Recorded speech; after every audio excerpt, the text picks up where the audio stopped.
She was already surrounded when the footsteps stopped behind them. 3 tattooed men laughed until one of them recognized the man stepping out of the shadows. What happened in the next few seconds didn't make the news, but it decided who would never walk this street again. If this story pulled you in, go ahead and subscribe so you never miss what's ahead. I've got another unforgettable story coming tomorrow. And while you're here, drop a comment and tell me where you're watching from. I love seeing people tuned in from all over the world. Okay, let's get back into it. The narrow street was darker than it should have been for 9 p.m. Finn Dam was walking alone, finishing business in an alley just off the main road, moving with the measured steps of a man who owned the night. Then he heard it, a voice elderly, trembling. "Please, I just want to go home." Finn could have ignored it. Most men in his position would have, but that's not what happened. Finn stopped moving.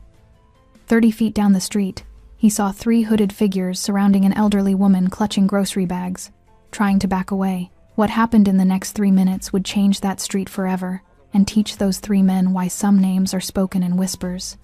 This is one of those stories that never made the news, but the whole neighborhood remembers. Now, to understand how a quiet night turned into a confrontation that left an entire block silent with fear, we need to go back to the beginning of that evening. It was late evening, sometime around 8:30 p.m. Hannah Michelle lived alone in a small apartment, tucked away on the quieter side of the city, the kind of neighborhood where people knew their neighbors, but minded their business. She had lived there for years, long enough to watch the buildings age alongside her, long enough to see families move in and out while she remained. Her apartment was on the 3rd floor of a tired brick building, with narrow hallways that smelled faintly of cooking oil and old carpet. It wasn't much. 1 bedroom, a kitchen barely large enough for a table, a living room with a single armchair positioned by the window where she could watch the street below. But it was hers, and at 76 years old, peace mattered more to Hannah than convenience. That evening, she had made the same decision she'd made countless times before. She needed groceries, and she would walk to get them. The small market was only a few blocks away, a corner store run by a Korean family who had known her for over a decade. The son always greeted her by name. The mother packed her bags carefully, making sure the bread didn't get crushed. It was the kind of place that still felt personal in a city that had mostly forgotten what that meant. Hannah had gone just after dinner, when the light was fading but the streets were still awake. She walked slowly, her cane tapping a steady rhythm against the pavement. Her purse hung across her shoulder. Her coat, beige and worn at the elbows, was buttoned against the cool evening air. Inside the market, she moved through the aisles with practiced efficiency. Bread, canned soup, a box of tea bags, butter, a small carton of milk. Nothing unusual, nothing extravagant, just enough to last her through the week. The cashier rang her up with a smile. "You need help with the bags, missus?" "Michelle?" "No, thank you," Hannah said, her voice soft but firm. "I'm fine." She always said that.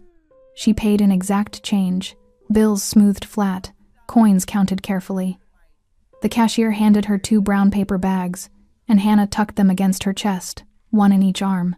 Then she stepped back out into the night. The street was quieter now. The dinner crowd had thinned.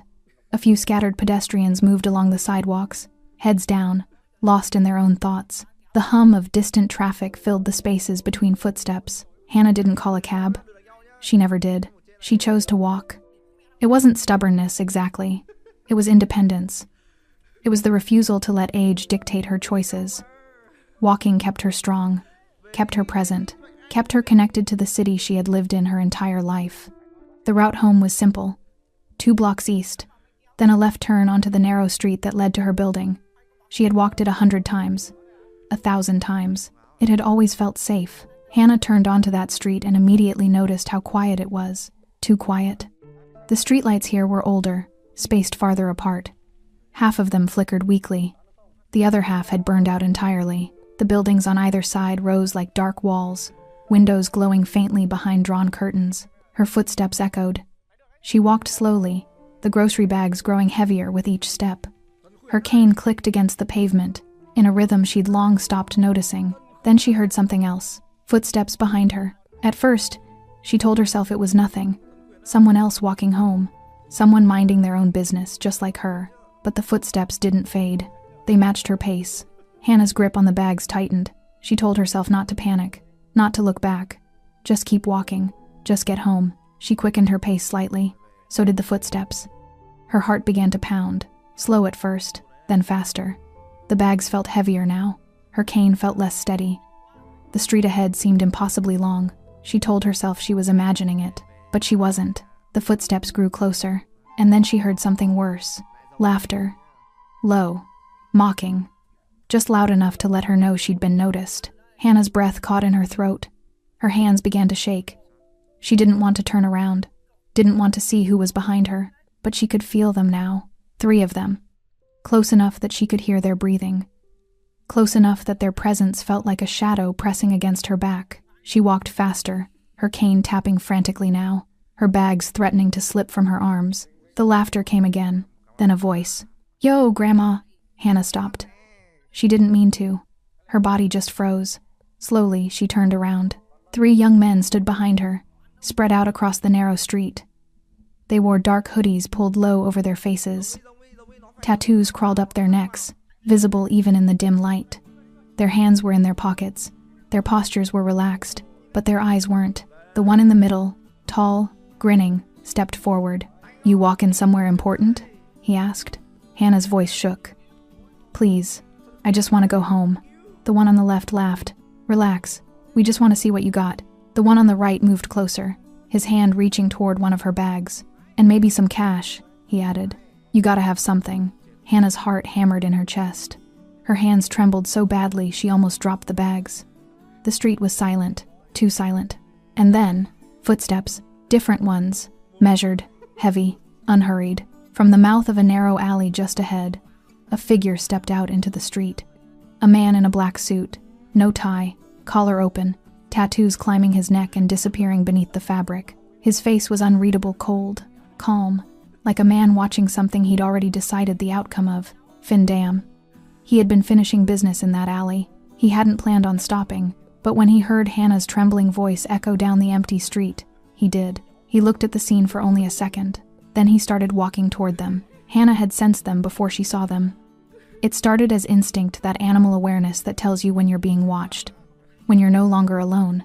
She had tried to dismiss it at first, the way people do when fear feels irrational, when acknowledging danger seems worse than ignoring it. But instinct doesn't lie.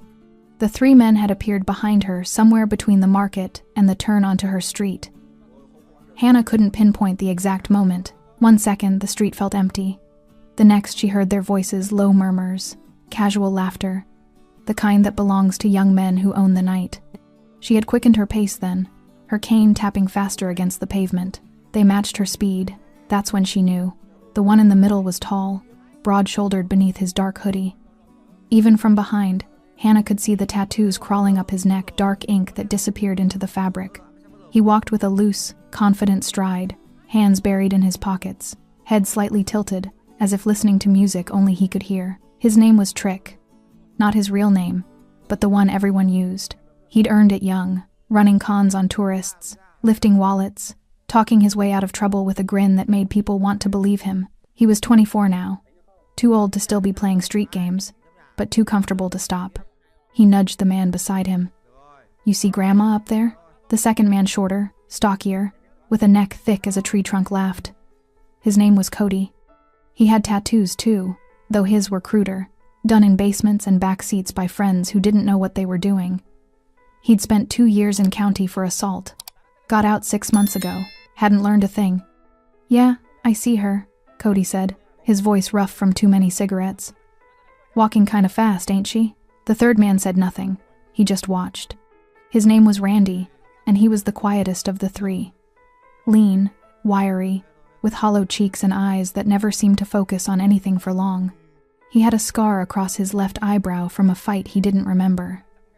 He moved like a shadow, always half a step behind, always watching, always waiting for someone else to make the first move.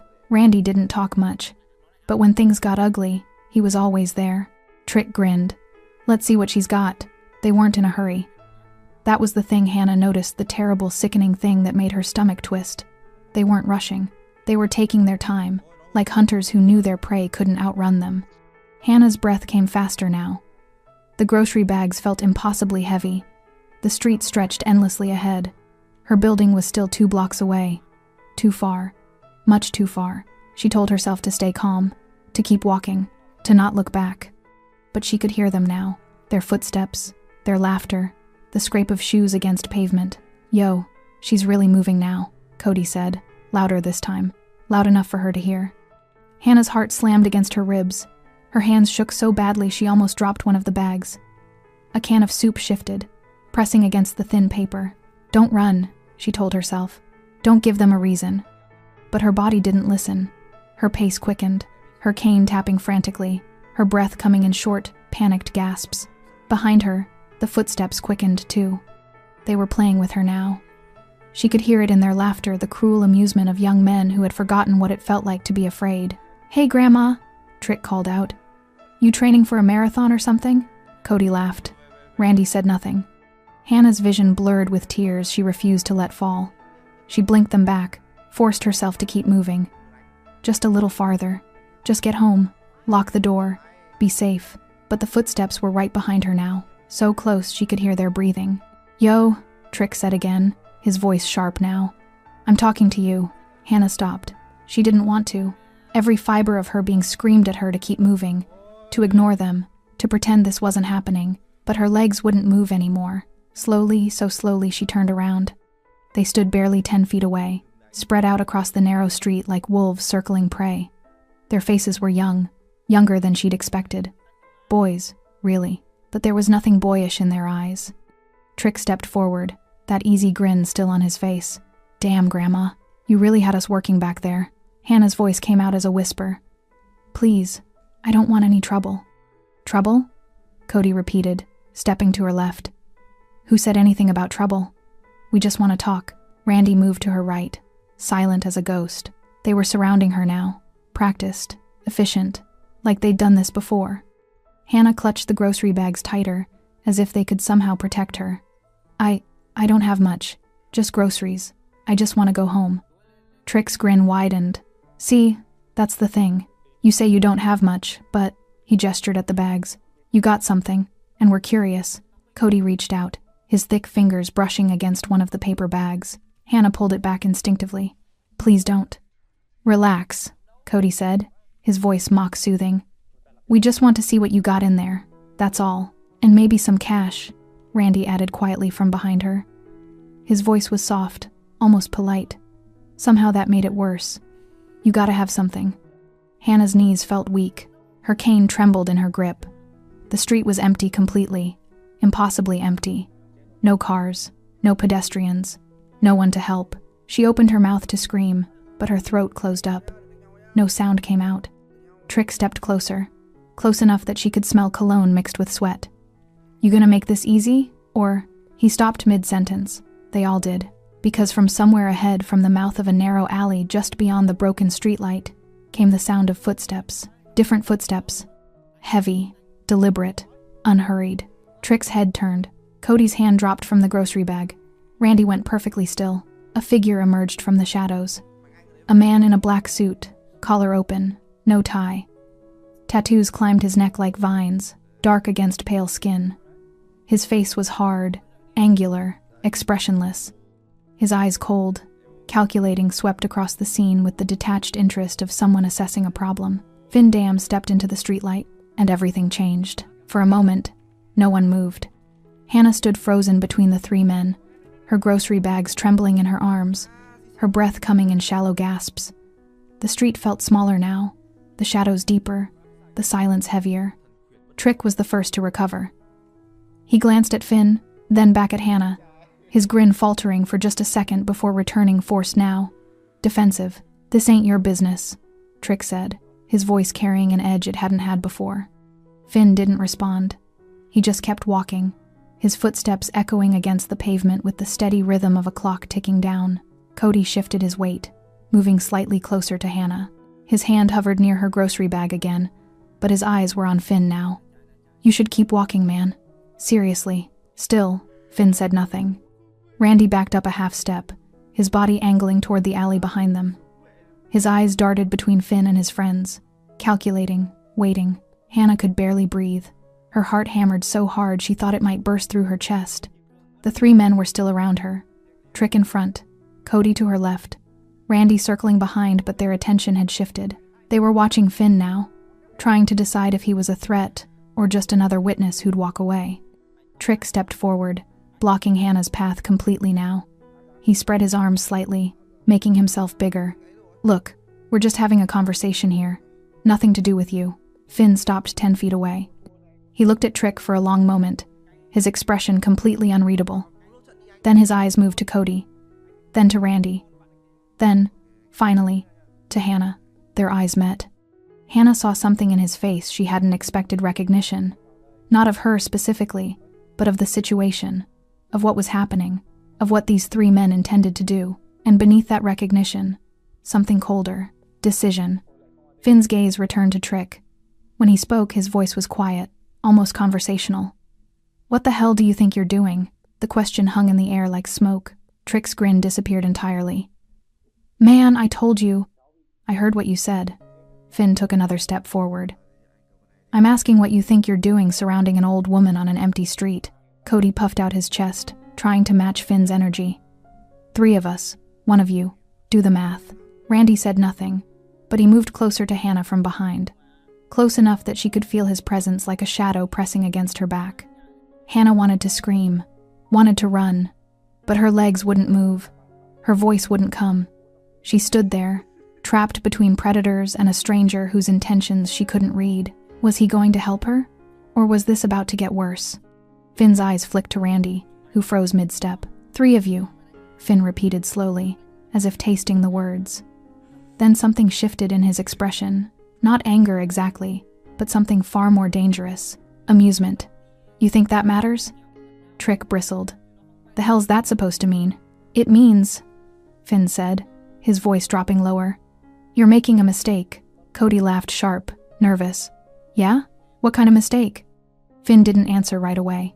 He just looked at them, really looked at them, the way someone might examine insects under glass. Then he tilted his head slightly, and the ghost of a smile touched his lips. "You don't know who I am, do you?" The question landed like a stone in water. Trick's bravado wavered, his eyes narrowed, searching Finn's face, trying to place him. Something flickered there, vague recognition, maybe, or just the beginning of doubt. Cody glanced at Trick, uncertainty creeping into his posture. Randy took another half-step back. They knew.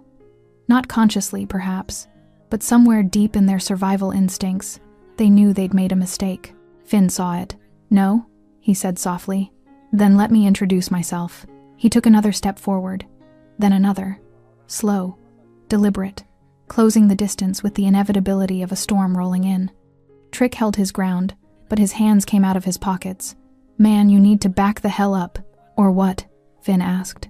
The question was so casual, so genuinely curious, that it took Trick a second to respond. "Or we make you," Cody said, stepping forward to stand beside Trick. Randy moved too, flanking them, creating a wall between Finn and Hannah, 3 against 1. Hannah's hands shook so badly now that one of her grocery bags slipped. A can of soup tumbled out, rolling across the pavement with a hollow metallic sound that echoed too loudly in the silence. No one moved to pick it up. Finn looked down at the can, then back at the 3 men. Then he laughed. Not a nervous laugh, not a mocking one, amused. Genuinely amused, like he'd just heard the funniest joke of his life. That laugh changed everything. Trick's confidence cracked. "The hell are you laughing at?" Finn's smile widened, but there was nothing warm in it, nothing human. "You really think you're going to make me do anything?" "We will if we have to," Cody said, but his voice had lost its edge. Finn stopped smiling. The shift was instant, like watching a light go out. His expression went completely flat, empty of everything except cold calculation. "Let her go," he said quietly. Trick shook his head. "Man, I already told you. Let her go." The words were soft, almost gentle, but underneath them was something that made Hannah's skin prickle with a different kind of fear. Not fear of Trick or Cody or Randy, fear of what Finn was about to do. Trick must have felt it too, because his hand moved to his waistband, his fingers brushing against something hidden there. "You want a problem?" "We can give you a problem." Finn's eyes dropped to Trick's hand, then back to his face.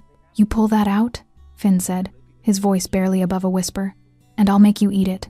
The silence that followed was suffocating. Hannah could hear her own heartbeat, could hear the distant hum of traffic blocks away, could hear the faint rustle of wind against paper bags.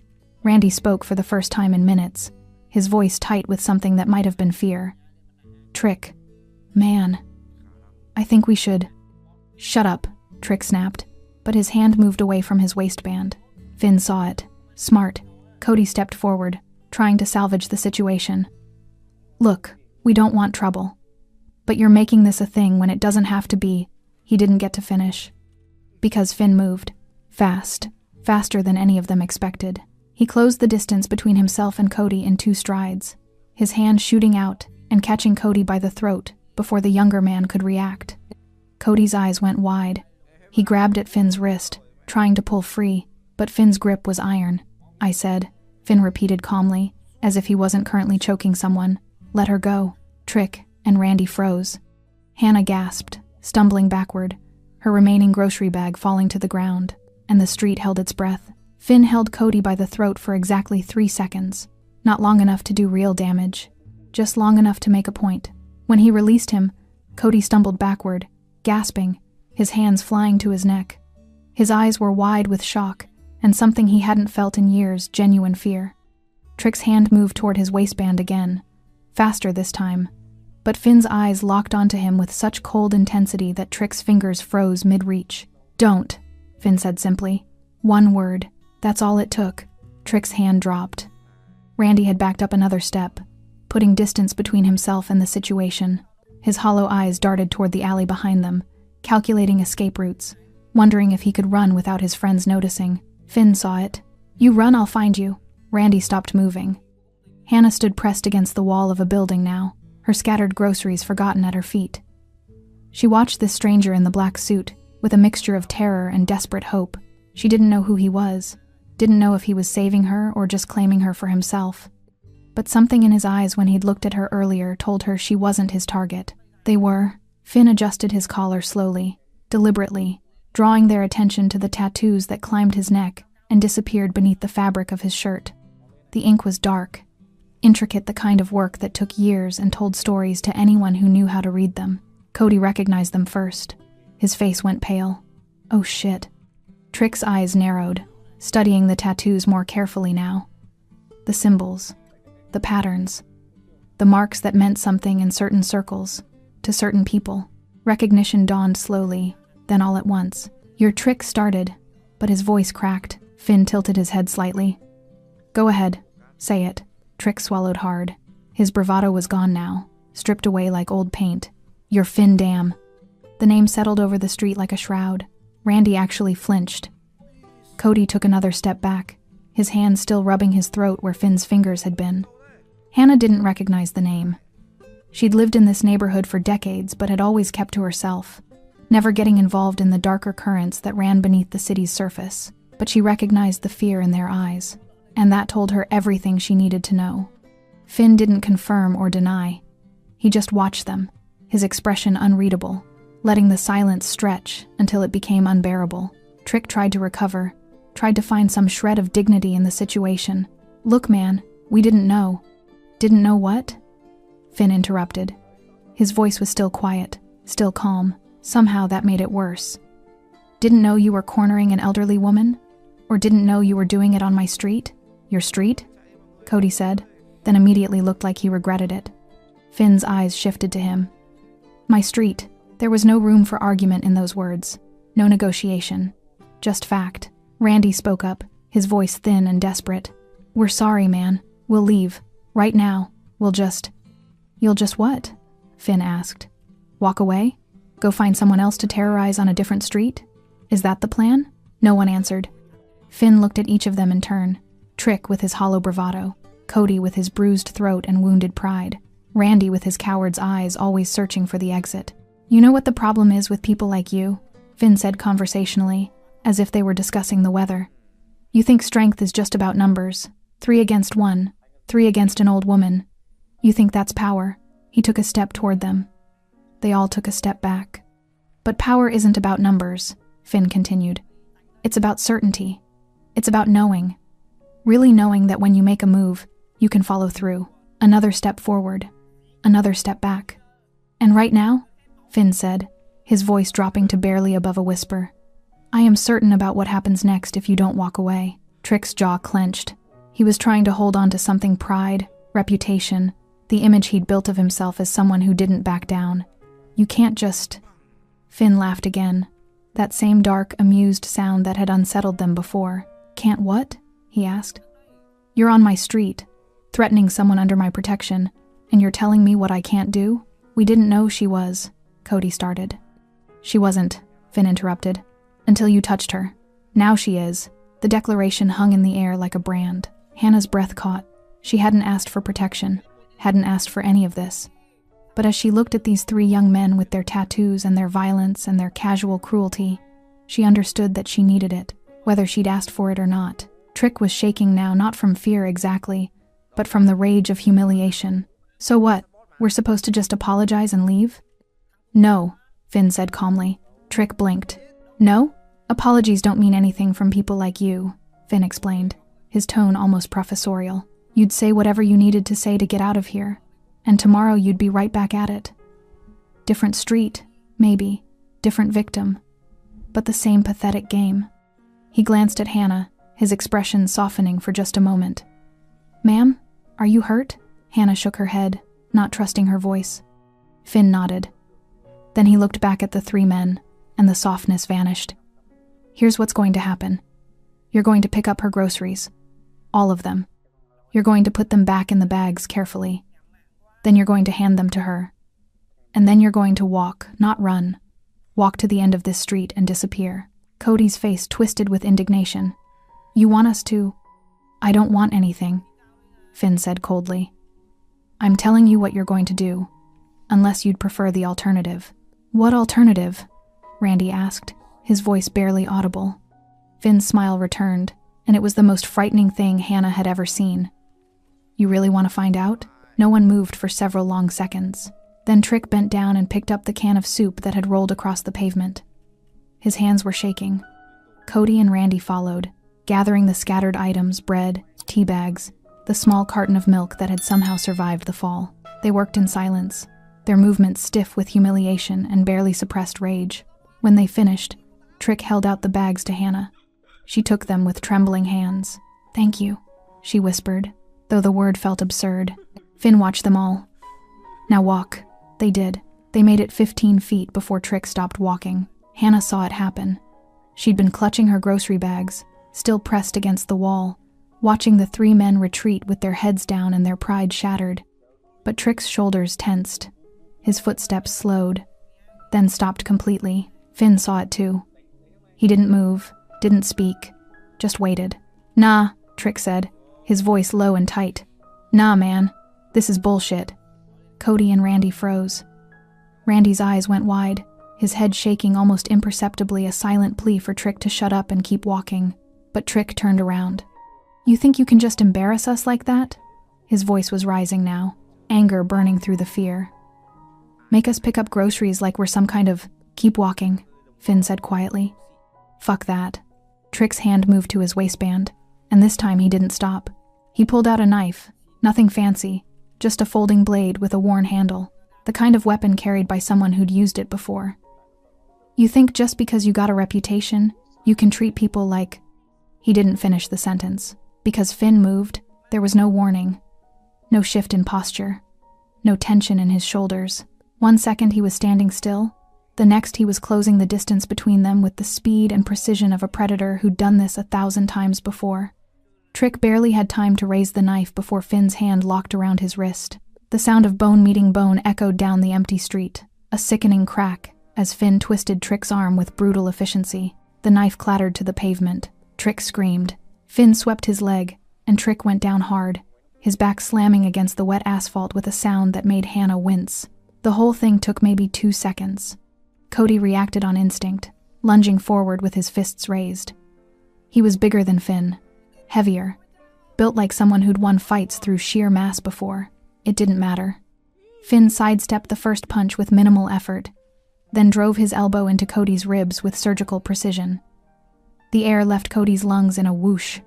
Before he could recover, Finn grabbed the back of his hoodie and used his own momentum against him, sending him sprawling into the brick wall with a force that shook the night air. Cody crumpled, gasping for breath.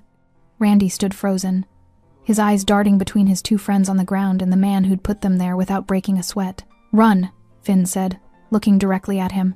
Randy ran. He made it 3 steps before Finn caught him. Finn's hand closed around the back of Randy's neck, not violently, but with enough pressure to stop him cold. I said walk, not run. Randy whimpered an actual whimper, high and terrified. Please, man. I didn't. Finn spun him around and shoved him backward. Randy stumbled, tripped over his own feet, and landed hard on the pavement next to Trick. All 3 of them were on the ground now. Finn stood over them, breathing normally, his suit barely disheveled. He looked like a man who'd just finished a casual conversation, not someone who'd just dismantled 3 attackers in under 10 seconds. Hannah couldn't move, couldn't breathe. She'd never seen violence like this, not in person, not this close. It was nothing like the movies. There was no dramatic music, no slow motion, just brutal, efficient movements, and the terrible sounds of bodies hitting pavement. And the silence that followed. Trick rolled onto his side, cradling his wrist. His face was twisted in pain and rage, and something that might have been tears. You broke my fucking arm. No, Finn said calmly. I dislocated your wrist. You'll heal.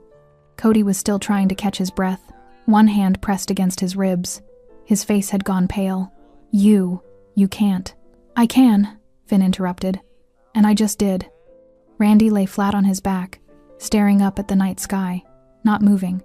Maybe he was hoping if he stayed still enough, Finn would forget he existed. Finn crouched down, bringing himself eye level with Trick. I gave you a chance to walk away. You chose this. You humiliated us, Trick spat, though his voice shook. What did you expect? I expected you to be smart enough to value your life over your pride, Finn said. I was wrong. He stood up, looking down at all 3 of them. His expression hadn't changed, still cold, still unreadable. But there was something in his eyes now. Something that made Hannah's stomach twist. Certainty. You ever come near this street again? Finn said, his voice carrying the weight of absolute truth. You won't leave it walking. The words weren't a threat. They were a promise. Trick tried to sit up, failed, fell back with a groan. Man, who the hell do you think you... Finn's foot came down next to Trick's head, close enough to make him flinch. I think I'm the man who owns this street. I think I'm the man who just put 3 of you on your backs without breaking a sweat. And I think I'm the man who's giving you one chance to crawl away and never come back. He lifted his foot, stepped back. Get up. They didn't move at first. Then, slowly, painfully, they began to pull themselves off the ground. Trick clutched his wrist, whimpering. Cody leaned against the wall, still struggling to breathe. Randy was the first on his feet, his legs shaking so badly he could barely stand. Walk, Finn said again. This time, they did. They limped down the street, supporting each other, their tough guy swagger completely gone. Trick looked back once, his eyes burning with humiliation and rage. Finn met his gaze and smiled. Trick looked away and kept walking. Hannah watched them disappear around the corner, their footsteps fading into the night. Then, finally, the silence returned deeper now, heavier. Finn turned to her, and his expression shifted. The coldness melted away, replaced by something gentler. Concern, maybe. Or just exhaustion. Are you all right? He asked.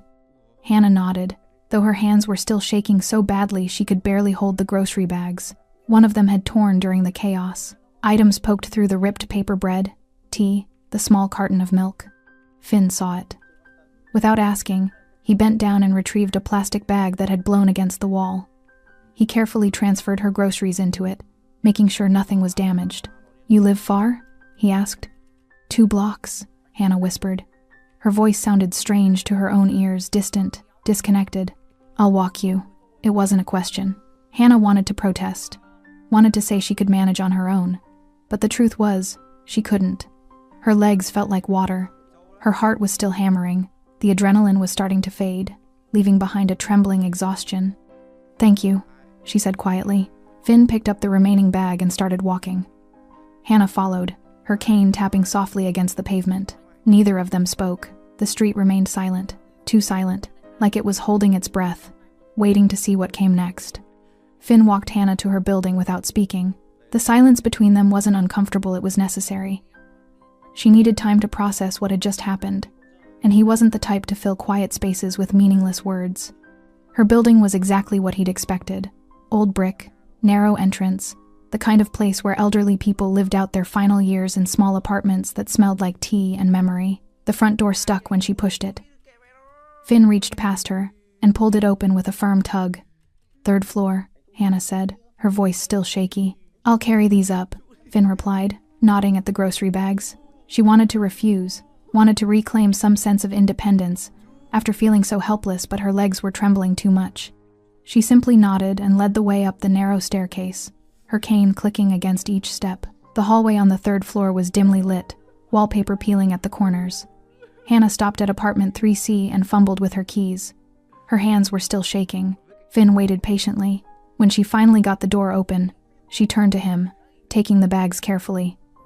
I don't know how to thank you." "You don't need to," Finn said. "But you saved." "I did what anyone should have done." His voice was firm but not unkind.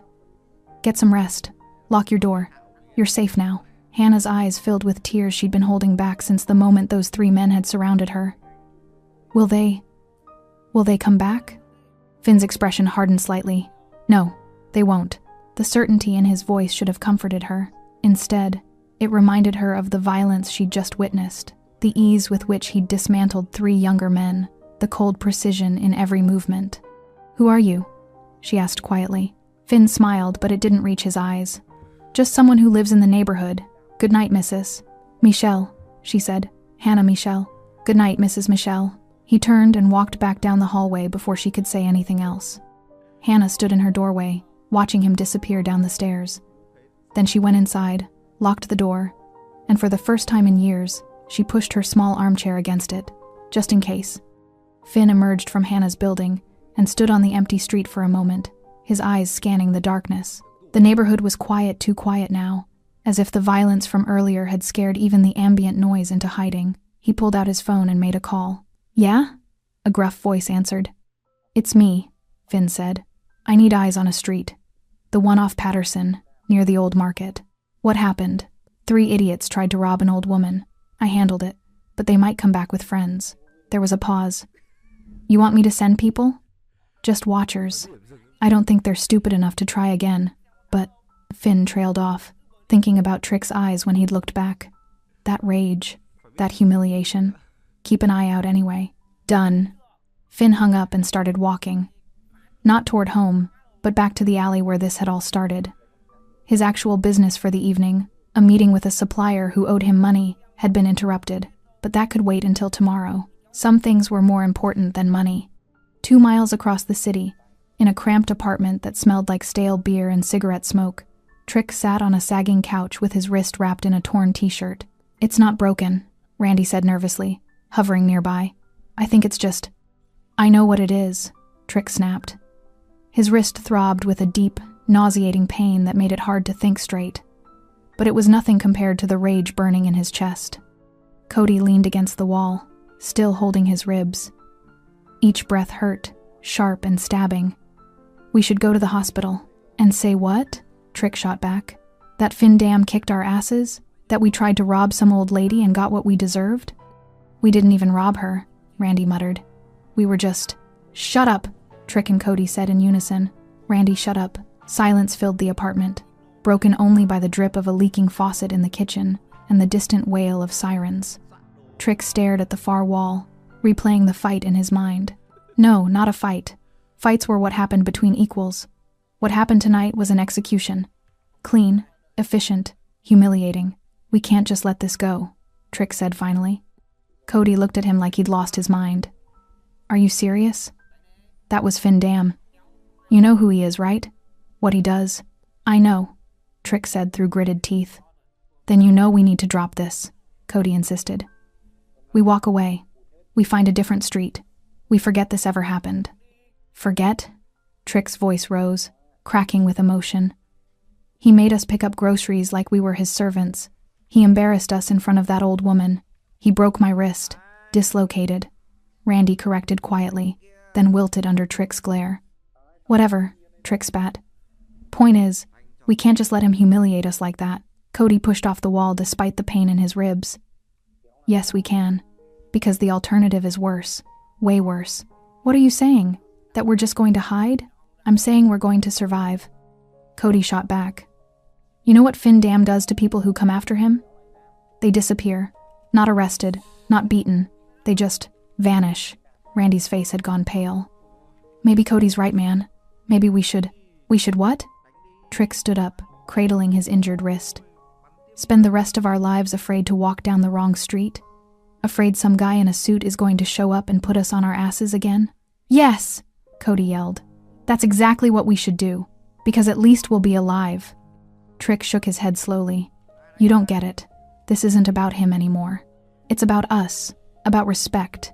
You think anyone's going to take us seriously after tonight? Word gets out that Finn Dam made us his bitches. We're done. Finished. Word's not going to get out, Randy said hopefully. Nobody saw.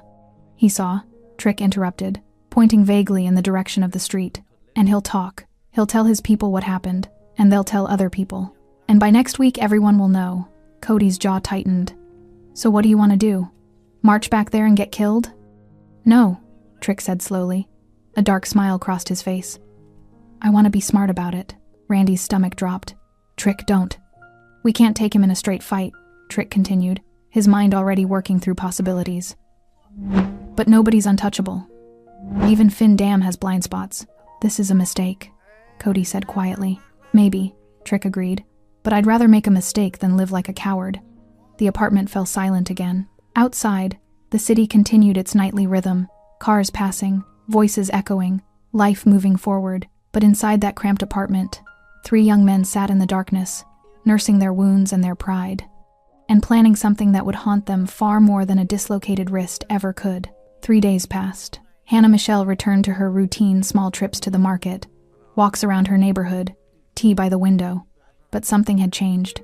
She moved differently now, her eyes scanning every shadow, her pace quickening when footsteps echoed behind her. She didn't walk down that street anymore. Finn went about his business as usual, meetings in back rooms, conversations that ended with handshakes or threats, the daily maintenance of an empire built on fear and loyalty. He didn't think much about the 3 men he'd put on the ground. He should have. The plan took shape slowly, pieced together over cheap beer and cheaper cigarettes in Trick's apartment. We need to know his patterns, Trick said, leaning over a notebook with street names scrawled across the pages. His wrist was still wrapped, still throbbing, but he could use it now. Where he goes, when he's alone. Cody sat across from him, still holding his ribs when he breathed too deeply. You're talking about surveillance, about following Finn Dam. You understand how insane that is? You got a better idea? Cody didn't. Randy paced near the window, nervous energy radiating from every movement. What if he catches us watching him? He won't, Trick said with more confidence than he felt. We stay distant. We're careful. We watch from places he doesn't expect. He's got people, Cody pointed out. Eyes everywhere. That's what they say. They say a lot of things, Trick replied. Half of it's probably bullshit. Reputation, fear, mind games. But even as he said it, he remembered the cold certainty in Finn's eyes, the brutal efficiency of his movements. That hadn't been reputation. That had been real. We do this smart, Trick continued, trying to convince himself as much as them. We find a blind spot, wait for the right moment. Then we what? Randy interrupted, his voice sharp with panic. Kill him? You want to kill Finn Dam? The question hung in the air like poison gas. Trick didn't answer right away. He stared at the notebook, at the street names, at the crude map of a neighborhood that belonged to someone else. I want payback, he said finally. However that looks. Cody and Randy exchanged glances. Neither spoke. Outside, the city hummed with life. Inside that apartment, 3 men convinced themselves they were brave enough to hunt a predator. They started watching the next day. Randy took the first shift, posted up in a coffee shop across from a building Finn was rumored to own. He nursed a single cup of black coffee for 3 hours, watching the entrance with hollow, nervous eyes. Finn never showed. Cody tried the following afternoon, standing on a street corner pretending to scroll through his phone while watching a restaurant where Finn supposedly had lunch meetings. Nothing. Trick took evenings, lingering in shadows near the alley where this had all started, hoping Finn would return to the scene. He didn't. After 4 days of watching nothing happen, they regrouped. Maybe he's not even in the city, Randy suggested, desperate for any excuse to stop this madness. He's here, Trick insisted. We're just looking in the wrong places, or he knows we're looking, Cody said quietly. The words landed like a stone. "No," Trick said, but uncertainty crept into his voice. "No, there's no way he—" "Think about it," Cody interrupted. "We've been watching his spots for days. You don't think someone noticed? Someone who works for him? Someone who reports back?" Randy's face went pale. Oh God, if he knows." "He doesn't know," Trick snapped. "We've been careful." But had they? Randy thought back to the coffee shop, to the barista who'd given him strange looks after his 3rd hour nursing the same cup. Cody remembered the restaurant host who'd asked if he needed help finding someone. Trick recalled the homeless man in the alley who'd watched him with knowing eyes. Had they been careful, or had they been obvious? What they didn't know, what they couldn't know, was that Finn had received word about them within 6 hours of their first surveillance attempt. "3 guys," said Thomas, one of Finn's watchers, a thin man with sharp eyes and sharper instincts. "Young, tattooed. One's got his wrist wrapped. They've been rotating positions, watching your spots." Finn had been reading a newspaper at his kitchen table. He didn't look up. "Descriptions?" Thomas pulled out his phone, showed photos taken from a distance. Grainy, but clear enough. Finn recognized them immediately. "The 3 from the street," he said, almost amused. "Want me to handle it?" Finn considered. He could end this now. A phone call, a few words, and those 3 would never be a problem again. It would be clean, efficient, the way he usually handled threats. But something stopped him. "No," he said, setting down the paper. "Not yet." "Not yet?" Thomas frowned. "Boss, they're planning something. You can see it in how they move, how they watch." "I know. Then why?" "Because I want to see what they do," Finn interrupted. His eyes were distant, thoughtful. "I want to know if they're stupid enough to follow through." Thomas shifted uncomfortably. "That's a risk." "Everything's a risk," Finn replied. "But men like them, young, angry, humiliated, they operate on emotion, and emotion makes mistakes. What if they don't make mistakes?" Finn smiled that cold, empty smile. "They will. Just keep watching them. Let me know when they make their move. And then I'll teach them the lesson I should have taught them the first time." Thomas nodded and left. Finn returned to his newspaper, but he wasn't reading anymore. He was thinking about those 3 men, about their wounded pride and their desperate need for revenge. He'd seen it before. Men who couldn't let go. Men who mistook survival for cowardice, who believed that accepting defeat meant accepting worthlessness. They always came back, and they always regretted it. A week after they started watching, Trick thought he'd found something. "Thursday nights," he said, jabbing his finger at the notebook. "Every Thursday, Finn walks through the market district alone. No security, no backup, just him." "How do you know?" Cody asked. "I've been watching. 3 weeks running now, same pattern." Randy looked skeptical. "A guy like Finn Dam doesn't have patterns. That's suicide." "Everyone has patterns," Trick insisted. Even him. But what Trick didn't realize, what none of them realized, was that patterns could be weapons too. Finn didn't walk through the market district every Thursday by accident. He did it because he knew they were watching, and he wanted them to find him. The trap was set, on both sides. Neither realized the other was waiting. And the next Thursday night, the night everything would end, was only 3 days away. The street that had witnessed humiliation would soon witness something far worse. Something that would make the whole neighborhood go silent. Not from violence, but from fear of what happened when men forgot that some predators hunt in the dark, and some predators let you think you're the hunter. Thursday came with a cold wind that cut through the streets like a warning. Trick stood in the cramped bathroom of his apartment, staring at his reflection in the cracked mirror. His wrist still ached when he moved it certain ways, a constant reminder of what Finn had done to him, of the humiliation he'd endured. Tonight, that changed. "You ready?" Cody called from the living room. Trick splashed cold water on his face, dried it with a threadbare towel, and walked out. Cody sat on the couch, dressed in dark clothes, his face drawn and pale. Randy stood by the window, smoking a cigarette with shaking hands. "We don't have to do this," Randy said for the 10th time that day. "Yes, we do," Trick replied. "We could just leave. Leave the city. Start over somewhere else." "And go where?" Trick asked, his voice hard. "Run away like cowards? Spend the rest of our lives looking over our shoulders?" Randy took a long drag, said nothing. Cody stood up, testing his ribs with careful fingers. They still hurt, but the sharp pain had dulled to a constant ache. "If we're doing this, we need to be smart. In and out. Fast. Trick nodded. He walks through the market district every Thursday around 9. Same route, same timing. We wait in the alley near the old pharmacy. When he passes, we move. And then what? Randy's voice cracked. We jump him? 3 against 1 again? That worked so well last time. Last time we weren't prepared, Trick said. Last time we didn't know who he was. Now we do. He pulled something from his jacket pocket, a tire iron, heavy and cold. Cody's eyes widened. Jesus, Trick. We're not playing games anymore, Trick said flatly. He wants to break bones? Fine. So do we. Randy stubbed out his cigarette, his hands trembling harder now. This is wrong. This is so wrong. Then leave, Trick said, meeting his eyes. Walk out that door and don't come back. I won't stop you. Randy looked at the door. For a moment, he seemed ready to take the offer.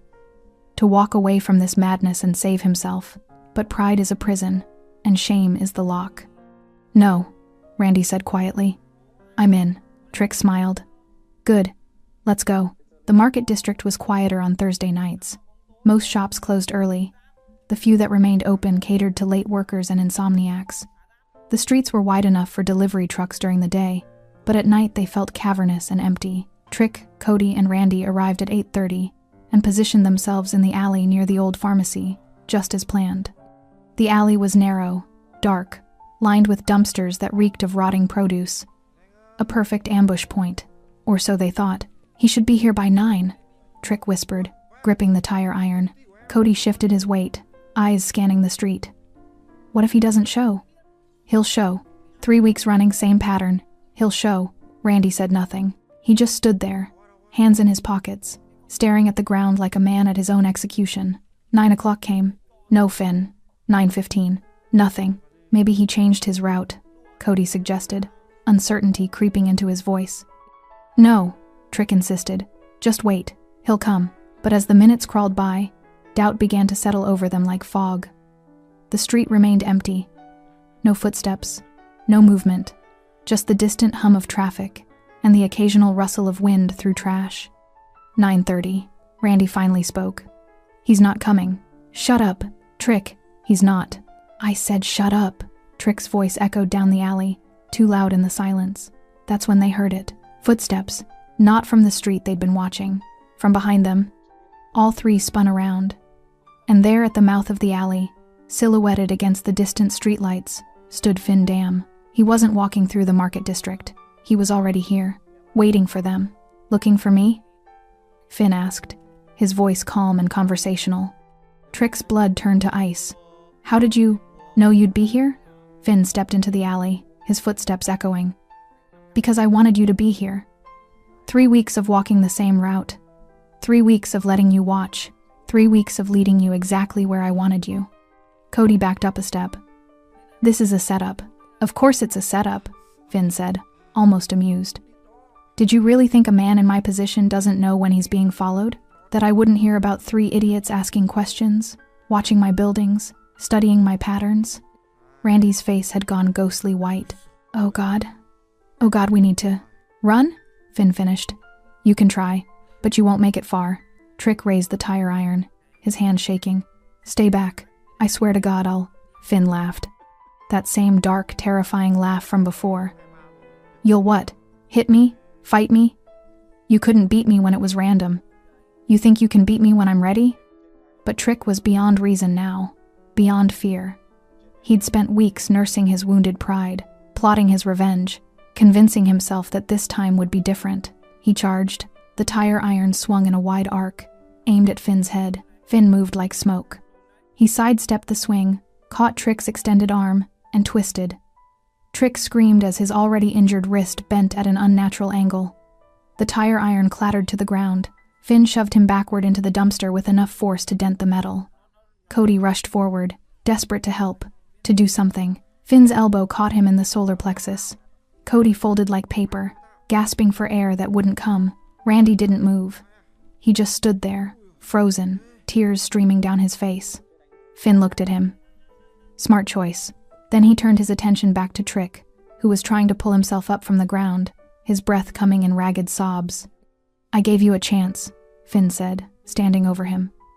I could have ended this the first night, but I wanted to see if you'd be smart enough to walk away." "Fuck you," Trick spat, blood on his lips. Finn crouched down, bringing himself eye level. "You want to know the difference between men like you and men like me? It's not strength. It's not numbers. It's understanding consequences." He stood up, looked at all three of them. Trick bleeding against the dumpster, Cody gasping on the ground, Randy crying silently in the shadows. "What you did tonight, following me, planning an ambush, bringing a weapon, that's not revenge.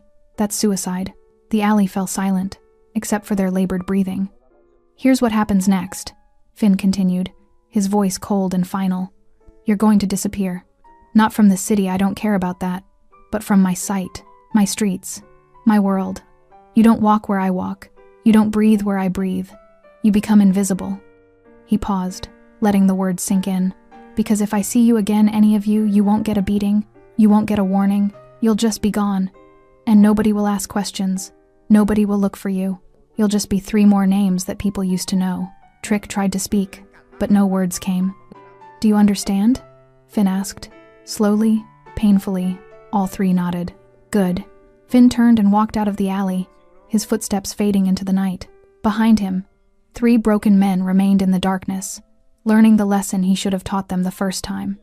Some streets remember who protects them, and some names are enough to keep the whole night quiet. Morning came gray and cold. Hannah Michelle woke early, as she always did, and made her tea by the window.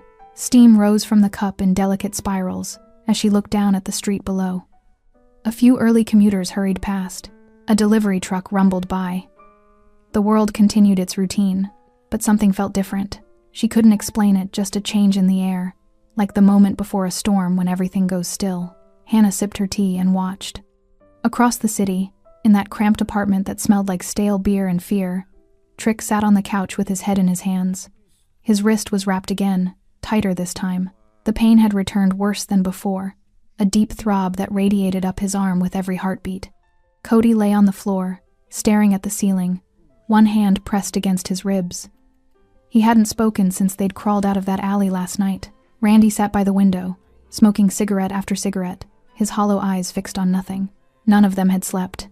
"We should go to the hospital," Cody said finally, his voice barely a whisper. "No," Trick replied without looking up.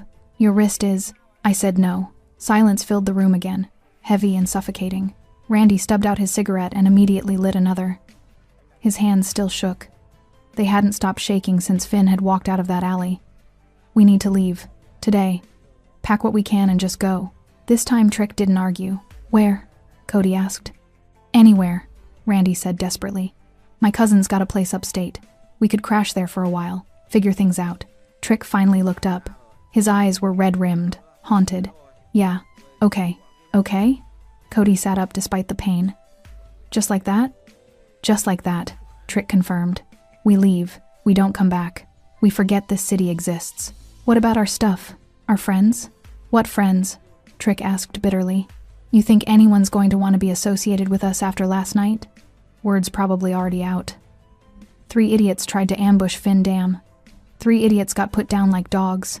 Randy flinched at the words, but didn't disagree. "We pack light," Trick continued. "Take what matters. Leave the rest. We're on the road by noon." Cody nodded slowly. Randy just smoked. They moved through the apartment like ghosts, gathering clothes, money, whatever pieces of their lives they could fit into backpacks. Everything else, furniture, memories, the people they used to be, they left behind. By 11:30, they were ready. By noon, they were gone. The neighborhood noticed, though not immediately. It started with small absences. The coffee shop barista, who'd grown used to seeing Randy nurse a single cup for hours, noticed he didn't show up. The corner store owner, who'd sold Trick cigarettes for years, wondered why he hadn't come in. By the weekend, people began to talk. "You seen those 3 guys?" someone asked at the market. "The ones with the tattoos? Haven't seen them in days." "Me neither. Weird." But it wasn't weird. Not really. People disappeared from the neighborhood all the time, moved away, got arrested, died. The city swallowed them up and moved on. Still, there was something different about this particular absence. Something that made people uncomfortable without quite knowing why. Hannah noticed it too. She'd returned to walking her usual route, the one that passed by the alley where Finn had first intervened. She still felt nervous when she walked it, still jumped at sudden sounds, but the fear was fading, slowly replaced by something else. Security. She saw Finn once, 3 days after that Thursday night. He was walking on the opposite side of the street, dressed in his usual black suit, hands in his pockets. Their eyes met for a brief moment. He nodded. She nodded back. Then he continued walking, and she did too. No words were exchanged. None were needed. Hannah understood something now that she hadn't before. Safety wasn't just about locks and lights. It was about knowing that someone, something, stood between her and the darkness. And in this neighborhood, Finn Dam was that something. At Tony's bar on the east side, a group of men sat around a table covered in empty beer bottles. They spoke in low voices, the way people do when discussing things they don't fully understand. "You hear about Trick and his crew?" one asked. "Gone," another replied. "Just up and left. You know why?" The table went quiet. Everyone knew, or thought they knew, but saying it out loud felt dangerous. Finally, someone spoke. "They messed with Finn." The name landed like a stone in water, ripples spreading outward in the silence. "Heard they tried to jump him," another added. "Set up an ambush in the market district. That's suicide." "That's what I said." "What happened?" The man who'd spoken shrugged. "Nobody knows for sure, but Trick's gone. Cody's gone. Randy's gone. And Finn's still here." Another silence. "You think he killed them?" "No," someone else said. "If he killed them, we'd have heard. Bodies would have turned up. This is worse." "What's worse than killing?" The man leaned back, his eyes distant. "Making them run. Making them so scared they'd rather disappear than stay in their own city. That's worse. That's power." The others nodded slowly, understanding settling over them like fog. Finn Dam hadn't just beaten 3 men. He'd erased them. Without killing them. Without even trying. He'd simply made it clear that existing in his world, in his sight, was more terrifying than running away from everything they knew. Word spread the way these things do. Whispered conversations, knowing looks, stories told in bars and back alleys. The details changed with each telling, growing more elaborate, more terrifying. Some said Finn had broken all 3 of them so badly they couldn't walk. Others claimed he'd made them disappear into the river. A few insisted he'd simply looked at them, and they'd run. None of the stories were entirely true, but all of them carried the same message. Don't mess with Finn Dam. Don't even think about it. The street where Hannah had been surrounded became quieter after that. Not empty people still walked it, still lived there but different, safer. Young men who might have caused trouble thought twice, watched their behavior. Crossed to the other side when they saw elderly people walking alone. Not out of kindness, out of fear, because they all knew now what happened to people who forgot whose streets these were, and whose protection mattered more than their pride. 2 weeks after that Thursday night, Hannah Michelle walked to the market in the late afternoon. The sun was setting, painting the buildings in shades of amber and gold. The air had turned warmer, carrying the first hints of spring. She walked slowly, her cane tapping its familiar rhythm against the pavement, her grocery bag swinging gently at her sides. She felt different now. Lighter, somehow. The constant fear that had followed her since that first night had faded, replaced by something quieter. Not quite confidence, but close. The knowledge that she could walk these streets and return home safely. As she turned onto her street, the narrow one with the flickering lights and the old brick buildings, she saw a figure ahead. A man in a black suit, standing near the alley where this had all begun. Finn Dam. He was looking at his phone, seemingly unaware of her approach. But as she drew closer, he glanced up and their eyes met. Hannah stopped a few feet away, unsure what to say. "What do you say to a man who saved your life? Who terrified you almost as much as the men he'd saved you from?" "Mrs. Michelle," Finn said, his voice polite but distant. "Mr. Dam," she replied, testing the name she'd learned from neighborhood whispers. He smiled faintly. "Just Finn is fine." An awkward silence settled between them. Hannah shifted her grocery bags, searching for words. "I never properly thanked you," she said finally. "For what you did." Finn shook his head. "You don't owe me thanks. I did what needed to be done." "Still," Hannah insisted, "you didn't have to help me.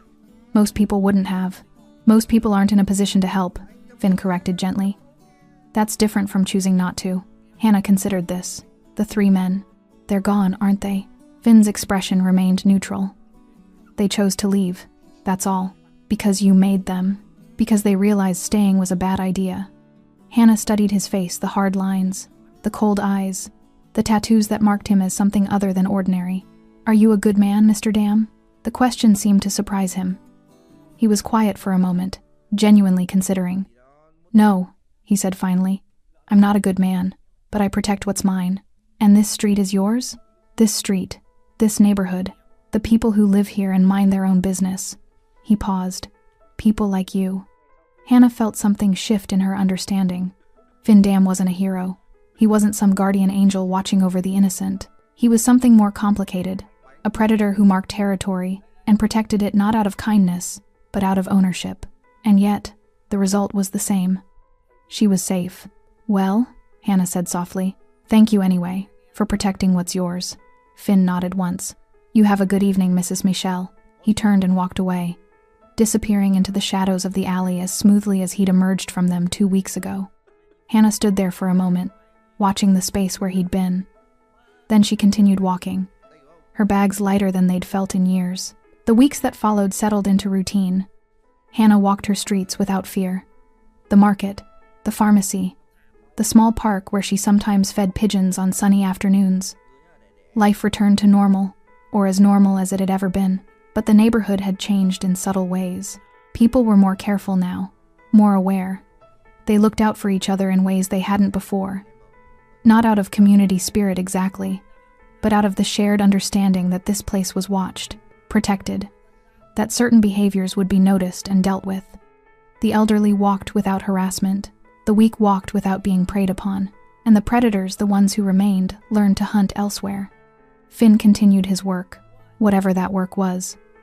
Hannah saw him occasionally, always at a distance. He'd nod. She'd nod back. Neither spoke, but there was an understanding between them now. An unspoken acknowledgement of what had happened and what it meant. She was under his protection, and he was true to his word. One evening, about a month after everything had happened, Hannah sat by her window with her tea, watching the street below as the sun set. A young woman walked past, alone, carrying shopping bags. She looked nervous, her eyes darting to the shadows.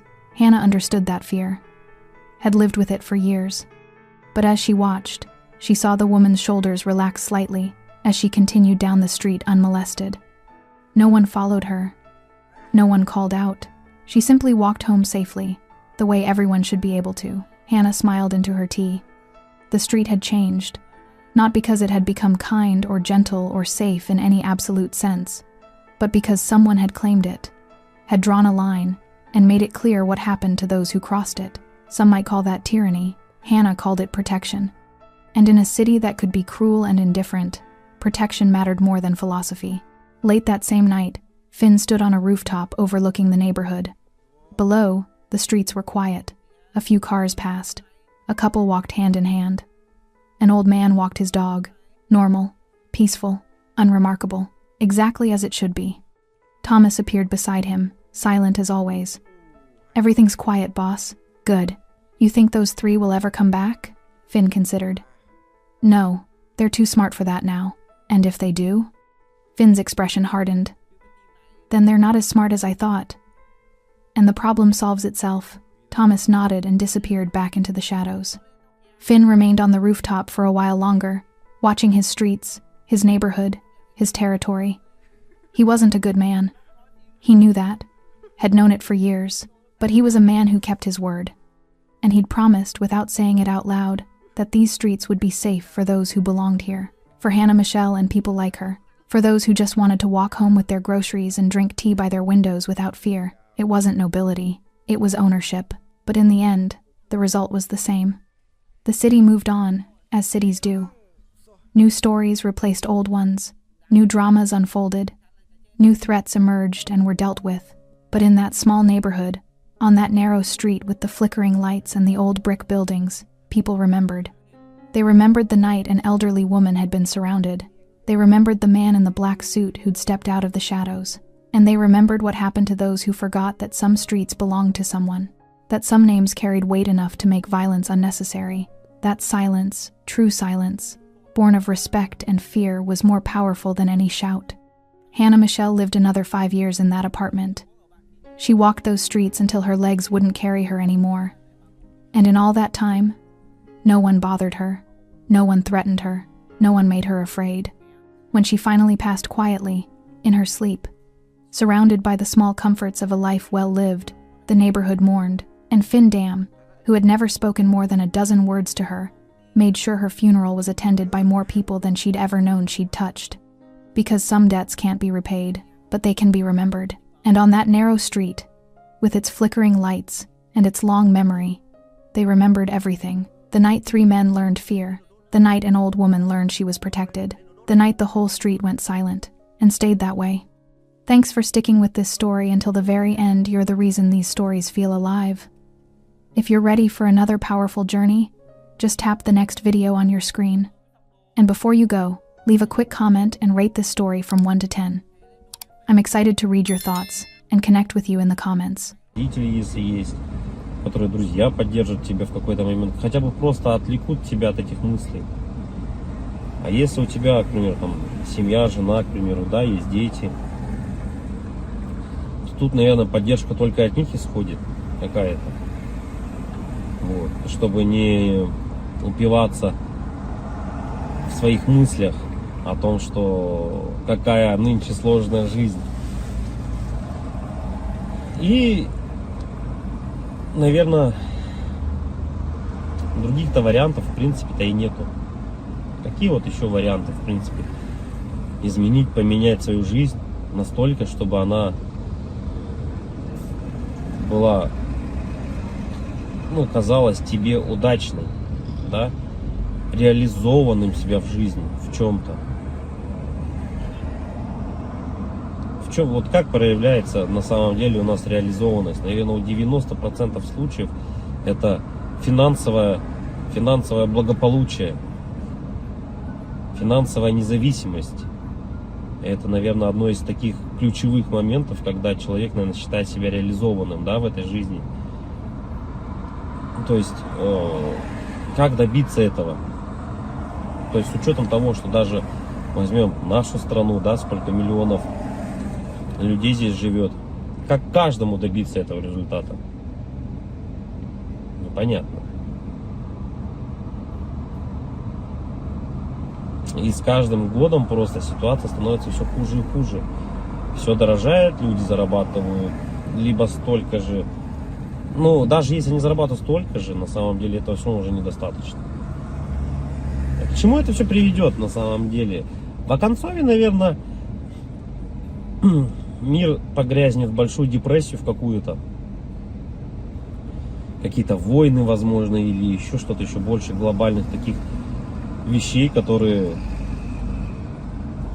не приведут ни к чему хорошему на самом деле.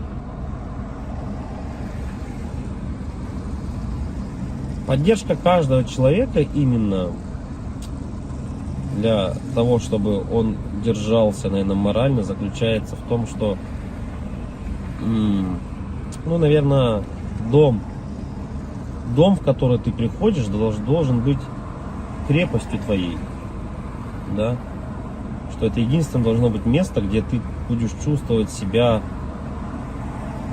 под защитой.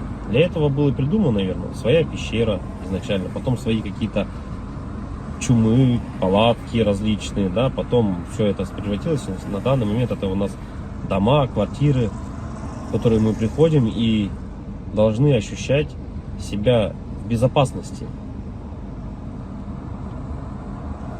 чтобы можно быть немного морально расслабленным с учетом того, что ты выходишь каждый день на работу, на улицу, и все равно давление вот это вот, оно все присутствует. Когда ты заходишь в магазин, видишь цены эти, да, и так далее, не можешь себе что-то там приобрести, позволить на ежедневной основе, это откладывает большой, наверное, отпечаток.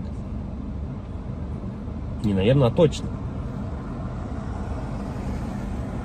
И поэтому, когда возвращаясь домой, ты чувствуешь, вот хотя бы есть типа уголок того места, куда ты можешь прийти.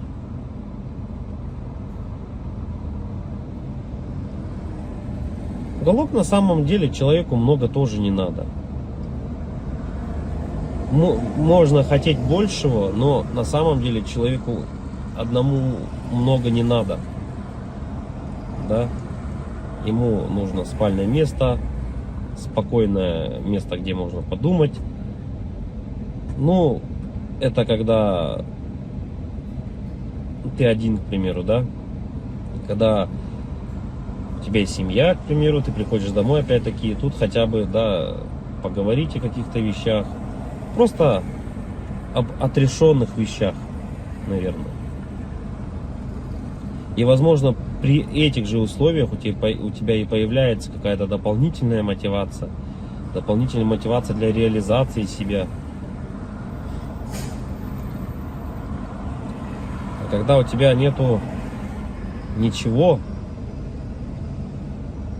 вот это уже становится проблемой. И это у многих на самом деле.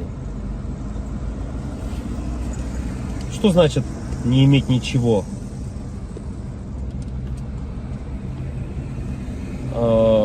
Тут, наверное,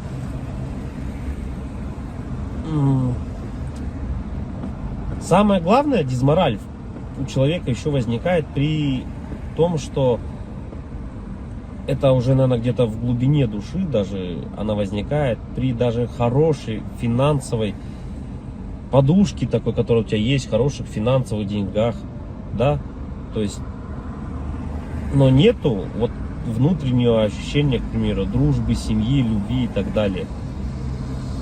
Это уже отдельно на самом деле разговор, потому что мы, вот, к примеру, можем взять, как сейчас вот Новстрой, если кто-то смотрит, насколько тяжело обладать такими финансами и не иметь, по сути, ничего. Ни друзей, ничего не иметь. Так главное это получается для бедных главное деньги, для богатых главное какое-то внутреннее ощущение нужности, не из-за денег. Вот такое вот. И это борьба какая-то такая и вот эти два слоя общества, богатые и бедные, они друг друга не понимают. На самом деле из-за этого, возможно. Потому что богатый человек, он уже не смотрит на деньги, он не считает эти деньги. Ему важно внутреннее вот это вот ощущение того, что он нужен без них даже. Это как Тони Старку сказали: а кто ты без костюма? На вот это я филантроп, тудым-сюдым, он сказал, да. Так и человеку, у которого много денег, ты задашь вопрос: а кто ты без денег? Ну, что ты представляешь себе без денег?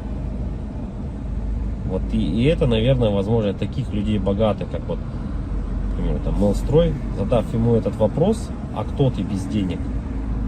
Он на него ответить-то и не сможет. Обратная сторона людей бедных, да, вот если мы посмотрим, человеку